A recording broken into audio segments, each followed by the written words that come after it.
Surxondaryo viloyati hokimi Ulug'bek Qosimov Xitoyning United Energy Group kompaniyasi delegatsiyasini qabul qildi. Uchrashuvda viloyatda suyultirilgan gaz ishlab chiqarish, mavjud uglevodorod resurslaridan samarali foydalanish, zamonaviy texnologiyalarni joriy etish hamda ushbu yo'nalishda investitsiya loyihalarini amalga oshirish masalalari muhokama qilindi. Shundan so'ng joriy yilning 14-16 avgust kunlari Termiz shahrida o'tkazilgan O'zbekiston-Xitoy xalqaro investitsiya forumi yakunlari va unda erishilgan kelishuvlar ijrosi muhokama qilindi. Forum doirasida 63 ta loyiha bo'yicha umumiy qiymati 6 milliard 253 million 500 ming dollarlik dastlabki kelishuvlarga erishilgan. Yig'ilishda mazkur kelishuvlarning bugungi holati, belgilangan vazifalar ijrosi, investorlar bilan ishlash jarayoni va mavjud muammolar atroflicha muhokama qilinib, mutasaddilarning hisobotlari tinglandi.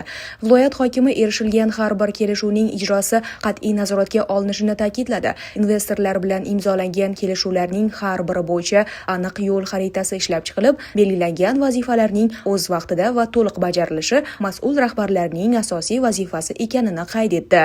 Har bir loyihaning amaliy natijasi ishlab chiqarish quvvatining ishga tushirilishi, yangi ish o'rinlarining yaratilishi va hudud iqtisodiyotiga qo'shiladigan hissa bilan baholanishi belgilab qo'yildi. O'rganishlar Qumqo'rg'on tumanida davom ettirildi. Investitsiyalarni jalb etish bilan bir qatorda mavjud tabiiy imkoniyatlardan samarali foydalanishga alohida e'tibor qaratilmoqda. Viloyat hokimi Janubiy Surxon suv ombori hududida barpo etilayotgan ekoturizm maskanidagi qurilish ishlarini ko'zdan kechirdi. Hududning betakror tabiati va suv ombori atrofidagi manzaralar sayyohlikni rivojlantirish uchun katta imkoniyatlarga ega. Obyektda qurilish ishlarini jadallashtirish, yaratilgan sharoitlarni yanada yaxshilash va maskanni belgilangan muddatda foydalanishga topshirish bo'yicha vazifalar belgilandi. Shuningdek, Elobod mahallasida amalga oshirilayotgan investitsiya loyihalari bilan tanishildi. Xitoy kompaniyasi tomonidan 15 million dollarlik to'g'ridan-to'g'ri xorijiy investitsiya hisobidan qurilish materiallari ishlab chiqarish kompleksi barpo etilmoqda. Korxona to'liq quvvat bilan ishga tushgach, bir kunda pishiq g'ishtning o'zidan 100 ming donagacha ishlab chiqarish va 100 ga yaqin yangi ish o'rni yaratish imkoni paydo bo'ladi. Loyihaning yana bir muhim jihati, ishlab chiqarish uchun zarur xomashyoning bir qismi Janubiy Surxon suv ombori tubida to'plangan tuproqdan olinishidir. Bu orqali korxona uchun mahalliy xomashyo bazasi yaratilishi bilan birga suv ombori tubini tozalash va uning sig'imini tiklashga ham erishiladi.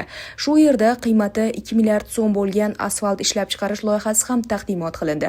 Viloyat hokimi loyiha doirasidagi qurilish ishlari bilan tanishib, ishlab chiqarish jarayoni, yaratiladigan quvvatlar va loyihaning hudud uchun ahamiyatini muhokama qildi. Viloyat hokimi investorlar va mas'ullar bilan loyihalarning keyingi bosqichlarini muhokama qilib, qurilish ishlarini belgilangan muddatlarda yakunlash, zamonaviy texnologiyalarni to'liq joriy etish va ishlab chiqarish quvvatlarini o'z vaqtida ishga tushirish bo'yicha aniq vazifalarni belgilab berdi. O'rganishlar Oltinsoy tumanida davom etdi. Xo'jaipok hududida viloyat hokimi topshiriqlari asosida zamonaviy infratuzilmaga ega turizm majmuasi barpo etilmoqda.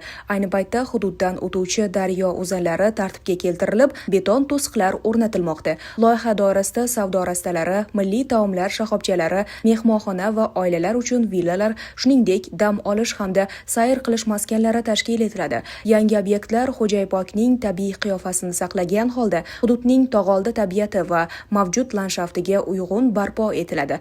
Obyektning keyingi bosqichini oktyabr oyidan boshlash, ishlarni jadallashtirish va qurilishni sifatli yakunlash bo'yicha mas'ullarga vazifalar belgilab berildi. Oltinsoyda yetishtirilayotgan sifatli uzumni ichki va tashqi bozorlarga uzluksiz yetkazib berish maqsadida zamonaviy sovutish tizimiga ega omborxonalar tashkil etilmoqda. Viloyat hokimi shunday omborlardan birida bo'lib, uzumni terib olish, saralash, qadoqlash, sovutish va eksportga tayyorlash jarayonlari bilan tanishdi. Zamonaviy sovutgichli omborlar mavsumda yetishtirilgan mahsulotni sifatini saqlagan holda uzoq muddat saqlash va bozor talabidan kelib chiqib, maqbul vaqtda sotuvga chiqarish imkonini beradi. Shundan so'ng viloyat hokimi Oltinsoy tumani hokimligi studiyasidan hududiy studiyalar orqali navbatdagi ommaviy qabulni o'tkazdi. Qabul avvalida mamlakatimiz mustaqilligining 35 yilligi munosabati bilan shahar va tumanlarda istiqomat qiluvchi 651 nafar yolg'iz keksalarga oziq-ovqat mahsulotlari tarqatildi. Onlayn qabulda 141 nafar fuqaroning 155 ta murojaati tinglandi. Ularning 12 tasi shu yerning o'zida ijobiy hal etildi. Qolgan murojaatlar bo'yicha mas'ullarga aniq muddatlar belgilab berildi. Maktab stadionini yangi qo'shimcha bino qurdiryapti. Men aytayapman, sen futbol o'ynamagansanmi stadionda? Maktabda o'qimagansanmi? Qanday stadionda yo'q qo'ryapsan? Futbol bu juda ham kerak. Hammamiz futbol o'ynab katta bo'lganmiz. Stadion borsa-da buni kanikulga chiqib ketgan, qaytib kelsa stadion yo'q. ko'chaga tosh qo'yib o'ynaydimi beton ustida? Stadionga hamma chopadi. Bitta dars bo'lmay qolsa hamma oyoq tirib, yalang'oyoq zing'illab hamma futbol o'ynaydi. Shuni yo'q qilganiga hamma telefon o'ynaydi hozir nima qiladi?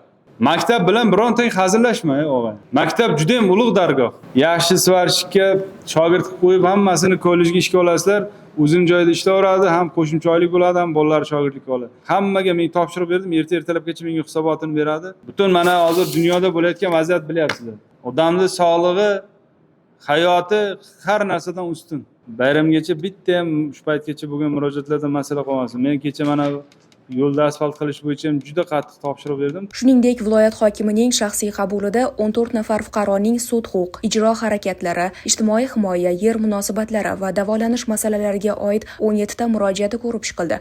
Ularning 3 tasi qabul jarayonida hal etildi. Qabul doirasida shuningdek, mustaqilligimizning 35 yiliga oldidan boshlangan ezgulik challenge doirasida ehtiyojmand oilalar farzandlarini qo'llab-quvvatlashga qaratilgan qator xayrli ishlar amalga oshirilishi ma'lum qilindi. Xususan 1240 nafar ehtiyojmand oila farzandlarining kontrakt to'lovlarini qoplab berish, boquvchisini yo'qotgan hamda ijtimoiy reyestrga kiritilgan 1860 ta oilaning 5000 nafardan ortiq farzandini maktab formasi va o'quv qurollari bilan ta'minlash, shuningdek 180 nafar ko'makka muhtoj bemor fuqaroning davolanishi va jarrohlik amaliyoti bilan bog'liq harakatlarni qoplash belgilandi.